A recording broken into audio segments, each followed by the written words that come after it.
Hi, my name is Schira Hagerman, and I'm the author of this week's TILE-SIG blog post entitled Online Learning for All in K-12, Implementing the Principles of Universal Design.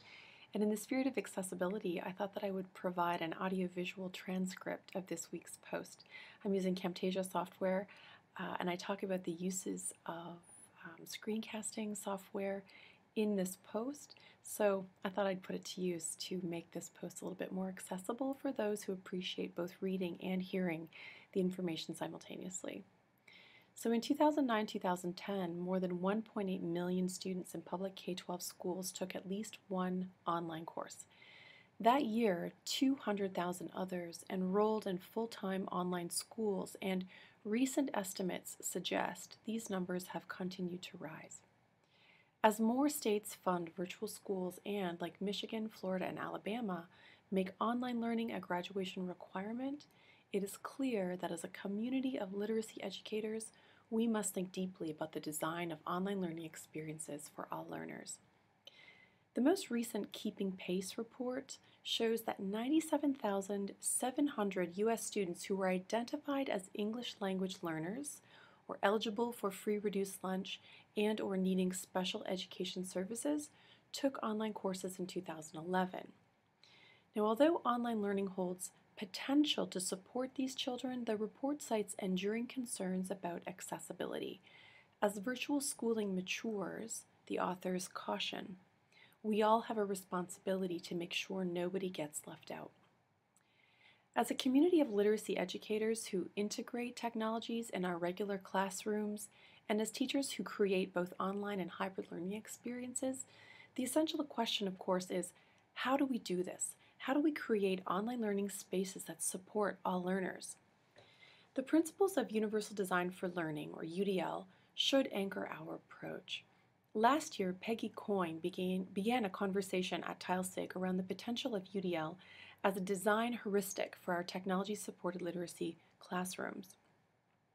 As more of us create online lessons, units, and courses, I think it's important to consider what UDL in the online classroom might look like. For 2 years, I've co-taught an online course called CEP 820, Teaching Students Online, in the Masters of Educational Technology program at Michigan State University. It is an online course about online course design for teachers, which is something of a play within a play. And as students create online course modules during the 16 weeks of the semester, they iteratively revise to integrate UDL principles.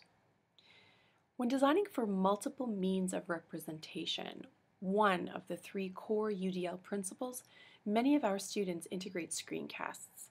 Using tools such as Screencast-O-Matic, Jing, Camtasia, ScreenChomp, and EduCreations, they create short video clips for a range of purposes.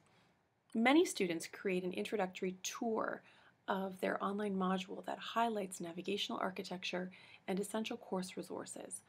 On content pages, students often embed illustrations of mathematical problem solving or scaffold literary analysis with short, annotated think-alouds.